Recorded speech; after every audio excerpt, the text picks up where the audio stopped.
I smoke marijuana with my dad all the time. Come on. Let's get high. Let's unwind. You know, just get rid of this nice boy image. That broad was trying to change me.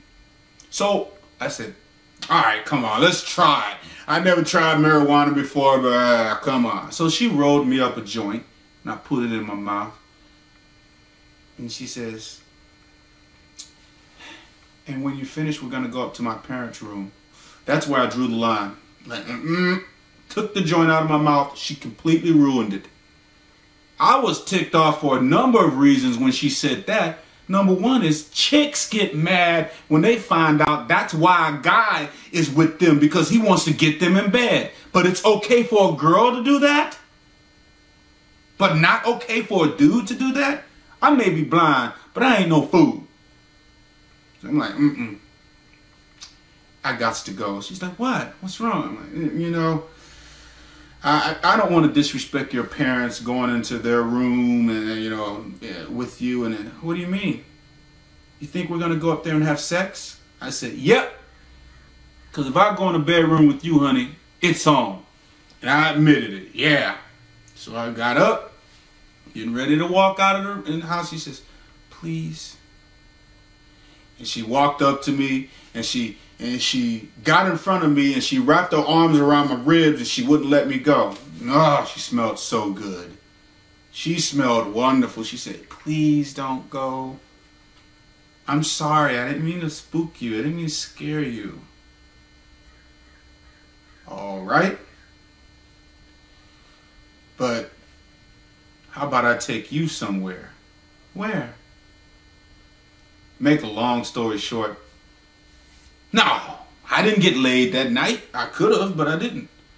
I took her to my favorite spots. I took her to the, it's called I'm not going to say the name of it, but it's a pizza buffet. And we pigged out on pizza. You know how young folks can be. We ain't going to get fat while we young, long as we don't do it every day.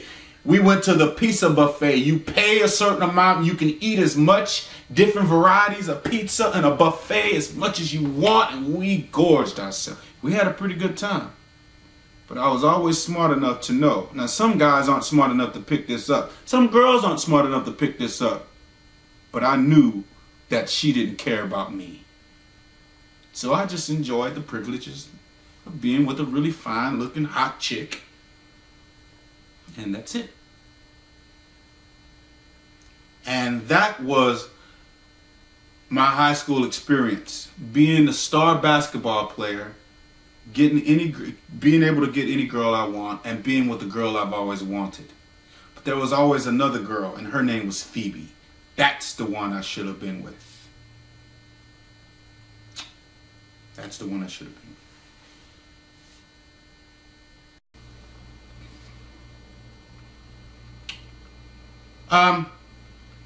You're thinking to yourself, sex is great. You've been warned about what could happen.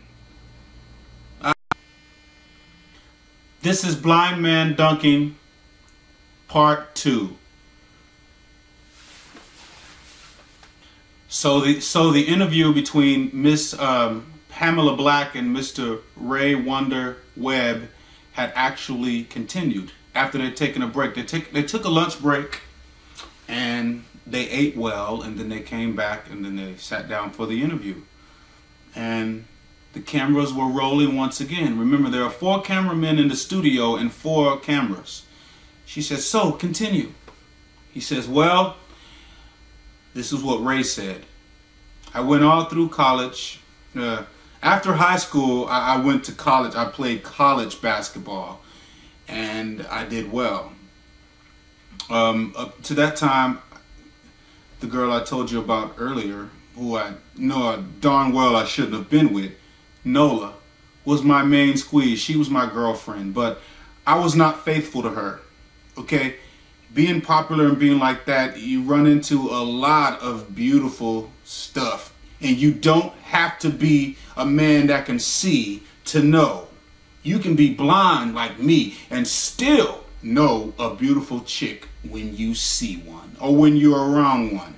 And I was around a lot of females throwing themselves at me, you know, and I was unfaithful to her. We weren't married, but I was unfaithful to her.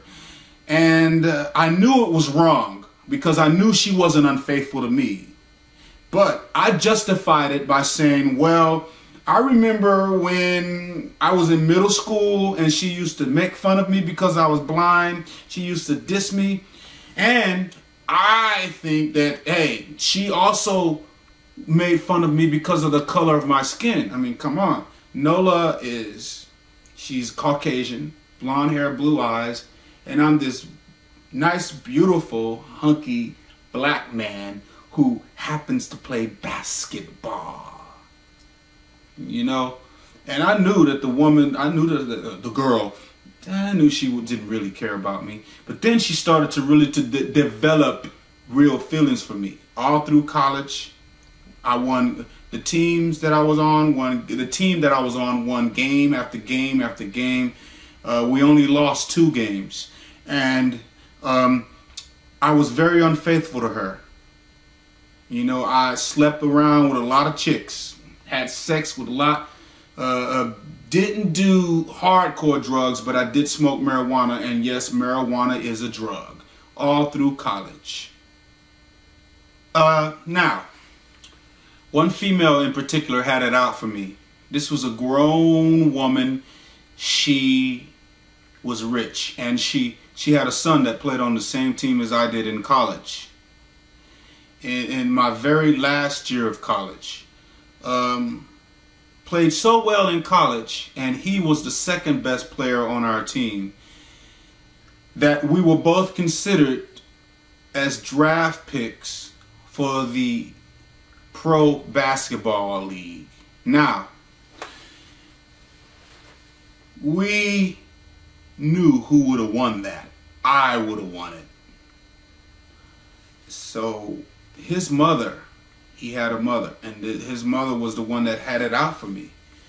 She wanted him to be picked because if I was picked, then he wouldn't have been able to make it in the pros that year. If he was picked, I wouldn't have made it in the pros. It was split. And she knew that I was the one, I was going to get picked because I was better than him, even though he was on the same team.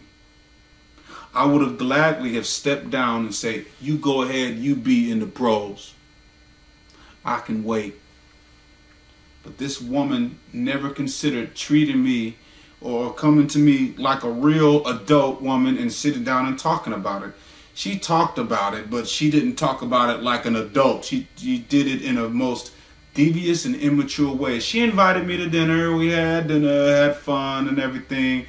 Her son was there. He was on the basketball team and everything.